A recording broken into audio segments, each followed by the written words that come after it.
Aliás, Ronald, vi há pouco ali na tela da Band News TV o Paulo Guedes, lá no leilão, né? Da Companhia de Água e Esgoto do Rio de Janeiro. Isso. A SEDAI. E ficou essa queda de braços. Interessante que virou uma queda de braços até no judiciário, né? Porque o governo do Rio desesperadamente quer o leilão. Aliás, era dito pelo Witzel e continua sendo dito pelo governador em exercício, Cláudio Castro, exatamente. Não fosse você, mas o Cláudio Castro, que o Rio de Janeiro precisa desesperadamente, que a salvação das finanças do Rio passa por esse leilão. E aí, além da oposição à ideia de privatização, aqueles que argumentam que a companhia, na verdade, dá lucro, etc., há aqueles que dizem que há problemas no edital, né? Então, o judiciário atendeu ao pedido de deputados estaduais lá do Rio de Janeiro e suspendeu o leilão. Só que o Fux falou não, nenhum problema com o edital, podem tocar o barco. E claro, a posição do Fux prevalece sobre a de um juiz lá do Rio de Janeiro. É claro, mesmo assim a Assembleia falou, não, temos uma decisão judicial e o Cláudio Castro pode incorrer em crime de responsabilidade e tal. Mas enfim, ele venceu a queda de braços. Dizem que o ponto de partida são 10 bilhões de reais, mas que o Rio de Janeiro pode ao fim faturar mais de 30 bilhões de reais. Só que é um contrato muito longo, inclusive isso foi motivo de discussão judicial.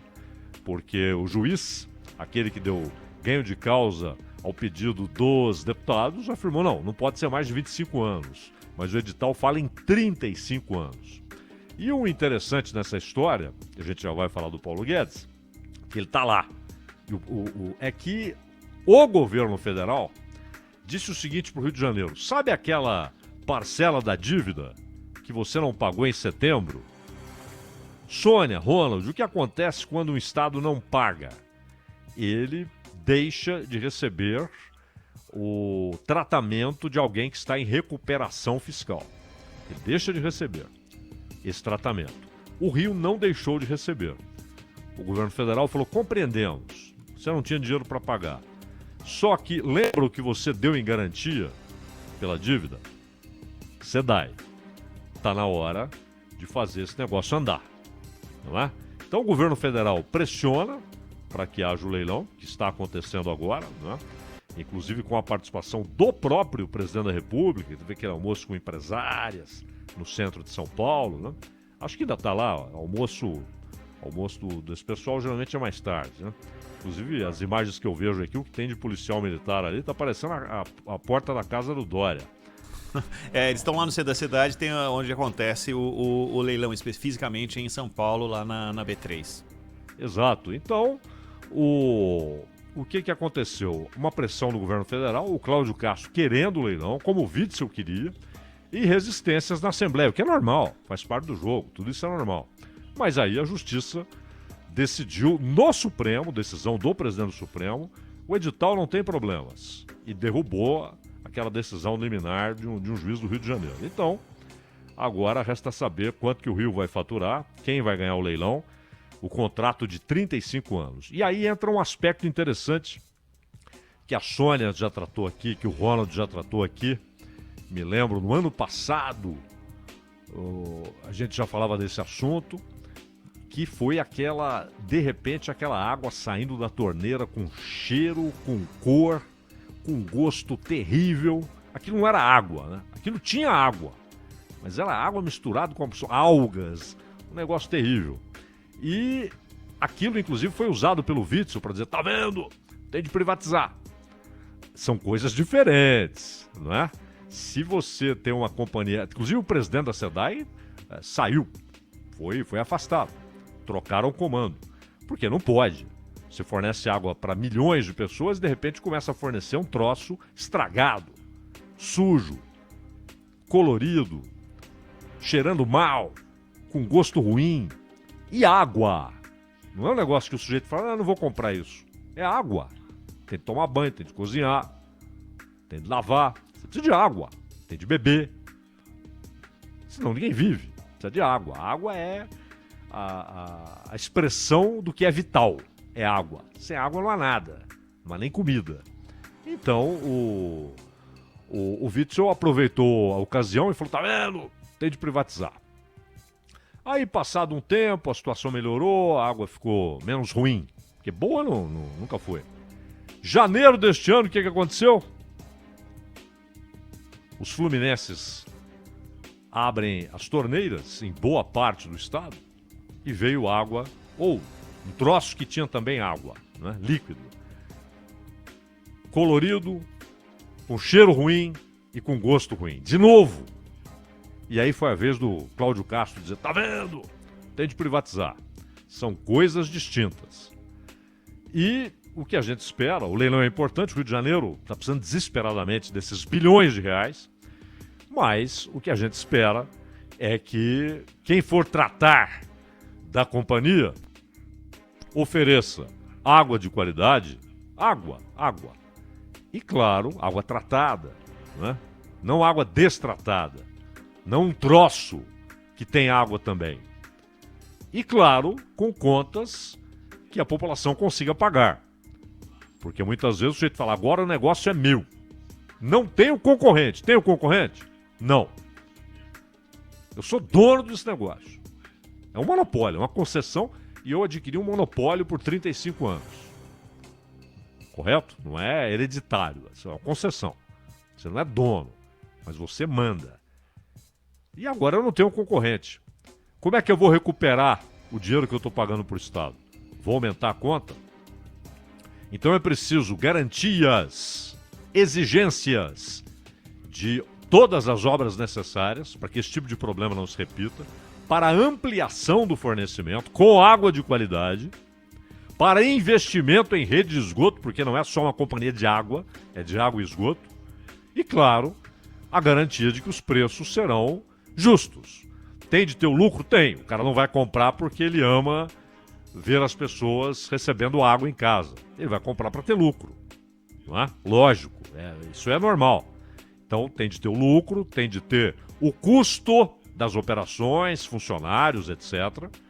E, claro, ao mesmo tempo, a garantia de que aqueles preços serão administráveis pela população, que o sujeito não vai se endividar para pagar a conta de água. Essa é a equação a ser resolvida. E há um outro problema que continua sendo discutido na Assembleia, que é a questão das demissões, porque falaram que 4 mil funcionários seriam demitidos. Eu não sei se é um grito ali para tentar obter apoio contra a concessão, mas espero que não seja isso, até porque eles precisarão de funcionários. Não há empresa pública ou privada que possa abrir mão de funcionários. Talvez eles reduzam.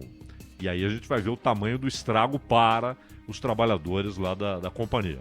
Mas o Paulo Guedes estava lá. Paulo Guedes, que hoje foi assunto em diversas publicações, desde redes sociais até portais, jornais, rádio, TV. Muita gente falando da entrevista do Paulo Guedes à Folha. E ele falou do FIES. É sempre bom a gente notar o seguinte. Ontem, inclusive, criticamos bastante aqui algumas posições do Paulo Guedes. Outro dia conversávamos com o Schwartzman e falava do aparente apego excessivo dele à cadeira, ao cargo, ao poder que o Ministério lhe confere. E o fato de que, a rigor, desde janeiro de 2019, ele não fez avançar quase nada. Quase nada. Ou parou no Congresso ou parou no próprio Bolsonaro. E que o Paulo Guedes tem passado o seu tempo como ministro. As manchetes que vêm do Paulo Guedes não são decisões de grande impacto. São declarações, geralmente em reunião com empresários, né, banqueiros, ou até em coletivas. Teve aquela também de uma reunião ministerial, e que depois ele explicou direitinho e tal. E agora, na entrevista. Só que, repito, todas as nossas críticas, pesadas inclusive, ao governo e particularmente ao Ministério da Economia, elas devem sempre estar baseadas em fatos. não é? No que é dito, no que acontece. E não, a notícia não pode ser contaminada pelo desejo, pelo que o sujeito pensa, pelo conceito formado, pelo pré-conceito, o conceito anterior que já tinha. Notícia é notícia. Depois vem a análise da notícia. A notícia é o fato, aconteceu isto. O sujeito falou isto. Outra coisa é a análise. Aí a análise, você tem análises diversas. Como disse um senador americano há muito tempo, cada um pode ter a sua versão dos fatos. O que não dá é que cada um tenha o seu próprio fato. O fato é o mesmo. Não dá para cada um ter o mesmo fato ou a respeito do mesmo fato, fatos diferentes. Pode ter uma narrativa diferente, uma opinião diferente, mas o fato não pode mudar. Se mudou, é mentira. E a obrigação do jornalismo profissional é falar o que aconteceu. E aí você tem as análises, às vezes antagônicas, umas em relação às outras. O mesmo fato recebe uma análise positiva e uma análise negativa. É normal, isso tudo é normal. O que não pode é mudar o fato, não é? E o Paulo Guedes, que já falou muita bobagem, a campeã é a Disney, né? Aquela é campeã. Que aquilo é um fato, ele disse. Ele disse. E falou outras sandices, mas a campeã foi a da Disney. Mas essa agora, houve uma forçação aí no tratamento que o fato recebeu.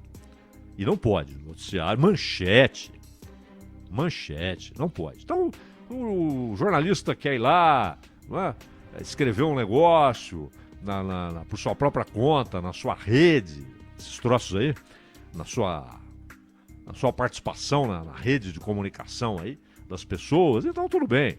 Ele vai lá, escreve um negócio que agrada a maioria e tem milhares de ok's, né, de aceitações, de palmas, tá tudo certo.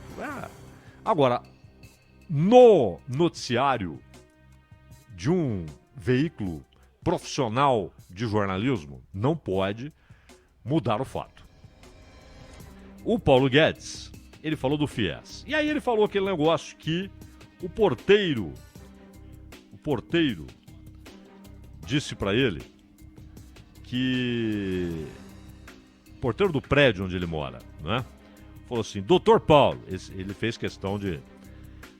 Doutor Paulo, meu filho fez vestibular para uma faculdade privada e olha a carta que recebi.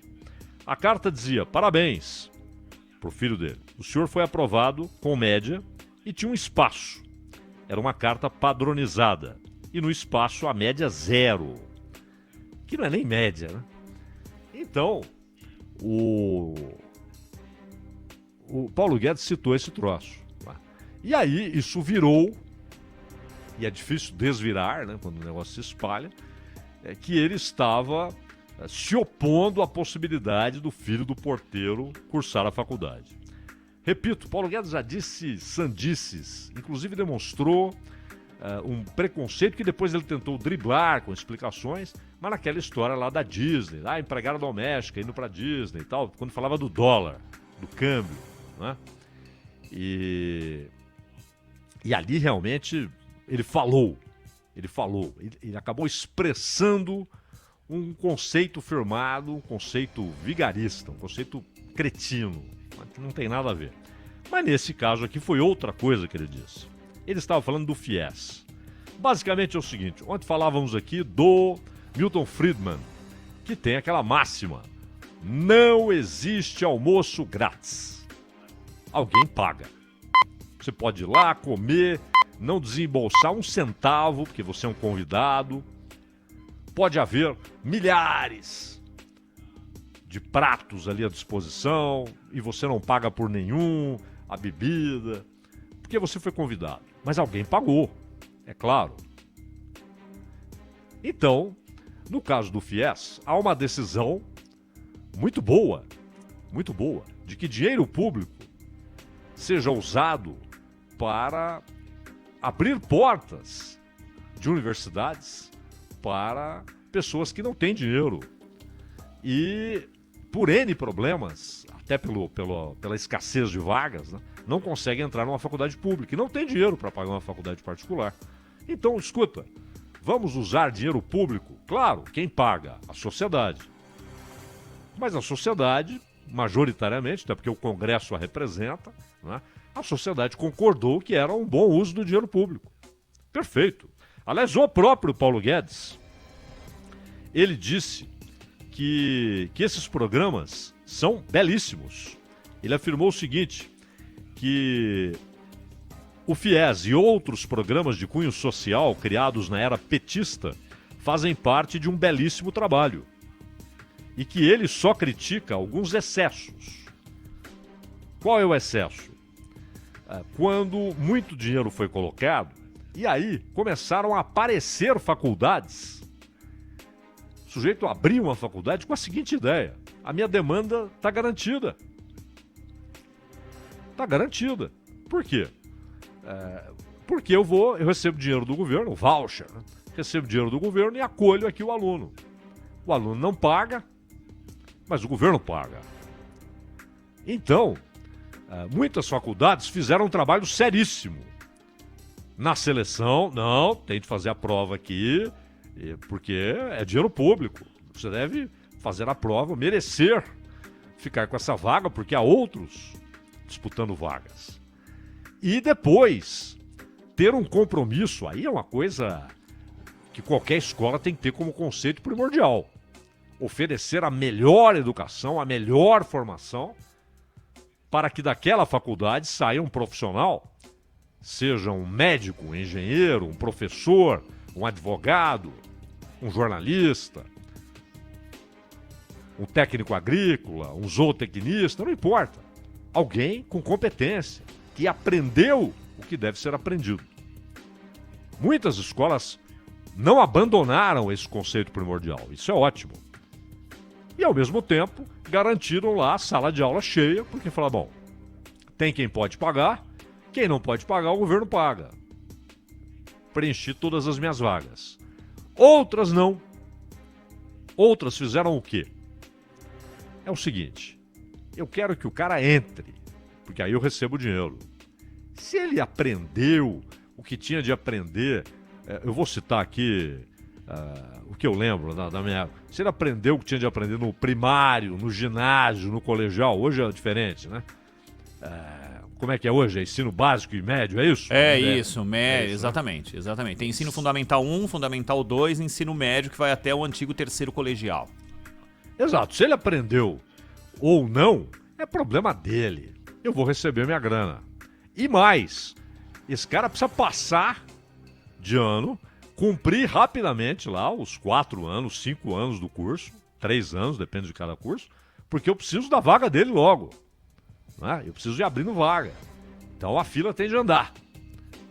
Porque o importante é que eu receba o dinheiro desse programa de voucher. Ou seja, o sujeito vai estudar e o governo paga. A ideia é excelente. É excelente. O duro é a gente ver dinheiro público sendo roubado, né? Corrupção, desvios, gastança, que nem é ilegal, mas é imoral. Em todos os poderes, gastam dinheiro público fartamente, né? Sem nenhum assombro. Gastam, tem até lagosta, gastam à vontade. Tá tudo bem. Tá tudo bem. O dinheiro usado para educar alguém, é maravilhoso. Grande ideia. Perfeito. Mas é preciso cuidar para que o mais importante aconteça. Que aquele aluno que queremos beneficiar, aquela pessoa que queremos beneficiar com o recurso público, que ela saia da faculdade com o aprendizado necessário para que seja um bom profissional. Para que chegue ao mercado preparado, porque a concorrência é pesada.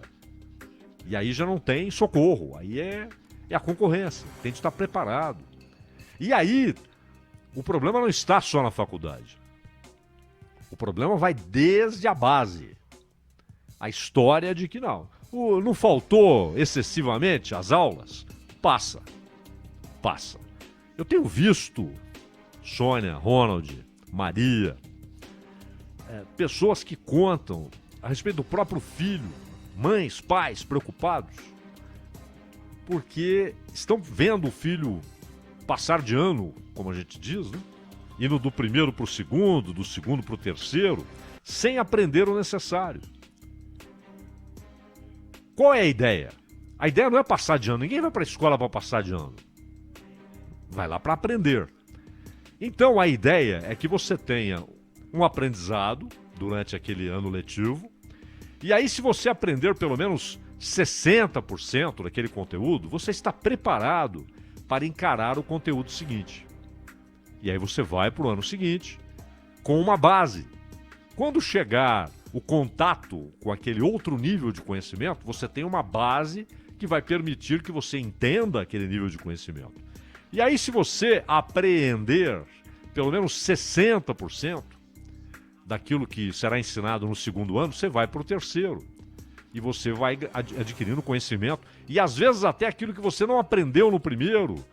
Na medida em que você ganha conhecimento nos anos seguintes, você passa a compreender aquilo que não havia compreendido ainda lá atrás.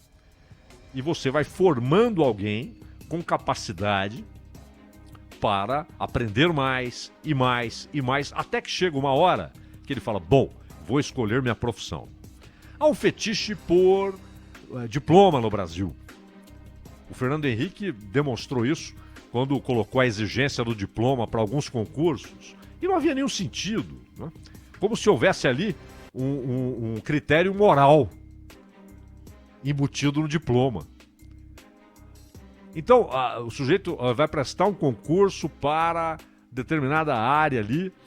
Se ele for formado em odontologia, não tem nada a ver com o concurso que ele está prestando, mas ele tem um diploma, ele pode prestar. Se ele não tem o diploma, ele não pode prestar.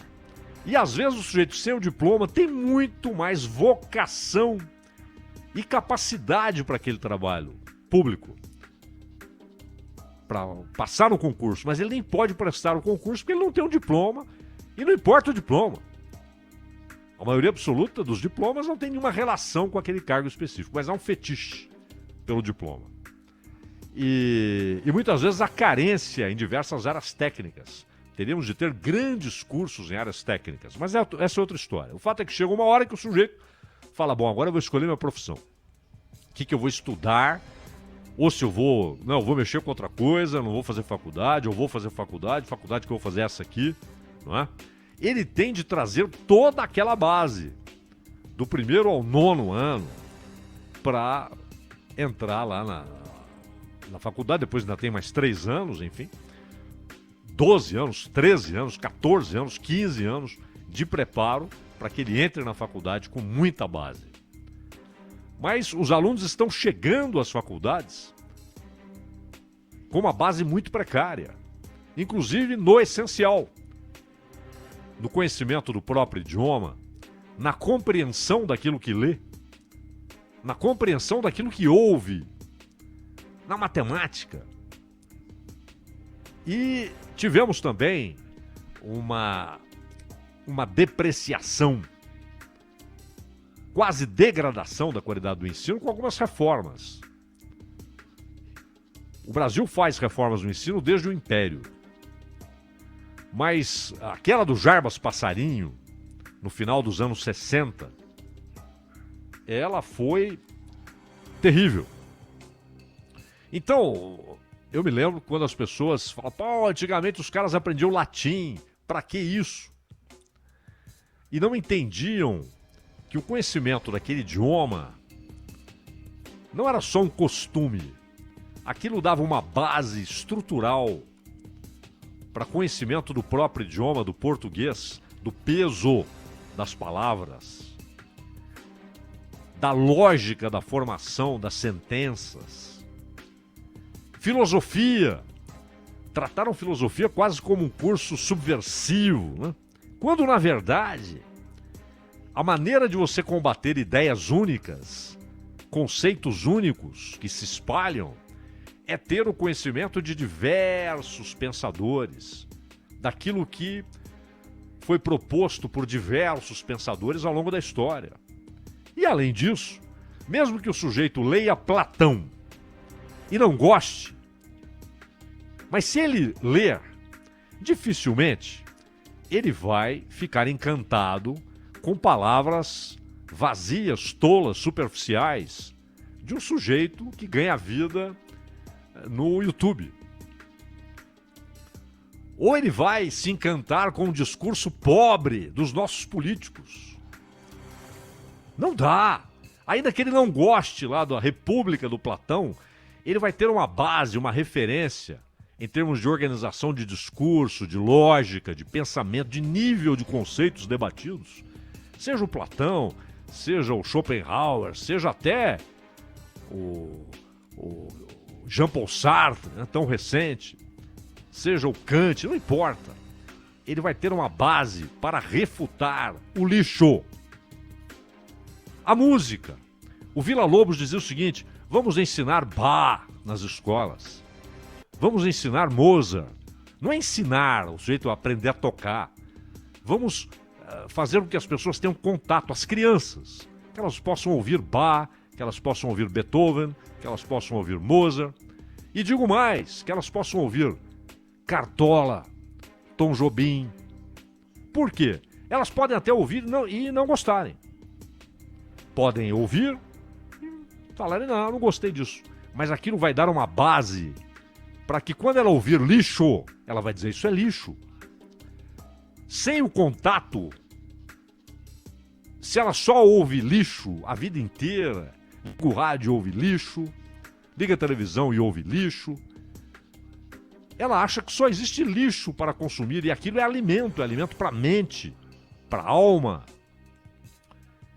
E ela se acostuma a comer lixo cultural porque não tinha anticorpos, não teve contato com as grandes obras, nem para gostar. O sujeito pode ouvir o Bach e falar, não gosto, mas ele vai ter uma formação, uma base, e quando ele ouvir um troço ruim, ele vai dizer, isso é ruim. Tiraram isso das crianças, tiraram a música, tiraram a filosofia, e não é nem para o sujeito, repito, ler o Platão e concordar com Platão, ou ler o Aristóteles e concordar com Aristóteles, ou ler o Kant e concordar com o Kant. Ele pode discordar, mas ele vai ter uma base, um fundamento de raciocínio lógico, de discussão de temas metafísicos, de temas enormes, discussões conceituais da existência. E quando ele se deparar com um discurso demagogo, pobre, um discurso fajuto, para enganar incautos, ele vai dizer, que isso é lixo. Tiraram isso. E as crianças ficaram, ao longo do tempo, muito mais sujeitas a qualquer discursinho vazio, a qualquer papo furado. Então, a ideia do FIES é fantástica. É preciso... E outra coisa, as escolas não perdem, mas é preciso garantir a qualidade da escola que está recebendo dinheiro. O que você está fazendo com o dinheiro? Que ensino você está dando? Eu estou pagando. A sociedade está pagando para que você dê um ensino bom. O que você está entregando para esse jovem? Ou você não está nem aí? E é indiferente a se ele está aprendendo ou não. O importante é ele passar de ano porque estão pagando. É preciso cobrar, exigir, ter mecanismos de avaliação que vão além dos atuais, porque os atuais não se mostraram suficientes, não é? Então, que menos do que a frase mal elaborada, mal construída pelo Paulo Guedes, que o Brasil entenda que não é só colocar criança na escola, é preciso garantir qualidade, é preciso garantir que elas aprendam. Elas não podem estar na escola só para que passem de um ano para o outro. A grande referência não é o nosso governo colocou tantos milhões nas escolas. É preciso saber o que está sendo ensinado para esses tantos milhões. Que aprendizado eles têm. Essa é a grande tarefa. E, convenhamos, né? Você ouve o atual ministro da Educação, ele não vai enfrentar isso. Ele não vai enfrentar isso. Ele não está nem aí para isso. Ele nem discute isso. O anterior também não. O outro não. Há muito tempo isso não é discutido. É apenas para mostrar, olha aqui, colocamos milhões. Espera aí, cara. o que estão ensinando, que base estão dando para as crianças, para que passem depois para o médio e do ensino médio avancem para uma universidade. E que universidade cursarão? O governo vai pagar para que a universidade privada receba aquele jovem? Ótimo, eu acho uma grande ideia. Pelo menos é dinheiro que não está sendo roubado, que não está sendo desviado, que não está sendo usado para gastança, para mordomia de político, de juiz. Mas é preciso cobrar. Olha, a sociedade está te entregando esse cheque. Entregue qualidade, um produto de qualidade, um ensino de qualidade para esse jovem. Não é? Então, muito menos importa a frase mal elaborada do Sr. Paulo Guedes, que já falou sandices, né? Aqui foi uma frase, mas ele já falou sandices, coisas até desprezíveis, inclusive, repito, aquela história lá da Disney. Mas nesse caso, o Brasil precisa mergulhar nesse desafio. Senão, não vai competir com outros países, até do ponto de vista econômico. Não vai dar o salto que a Coreia deu, a Coreia do Sul. Não vai. Vai ficar patinando e exportando comida e minério. Ronald.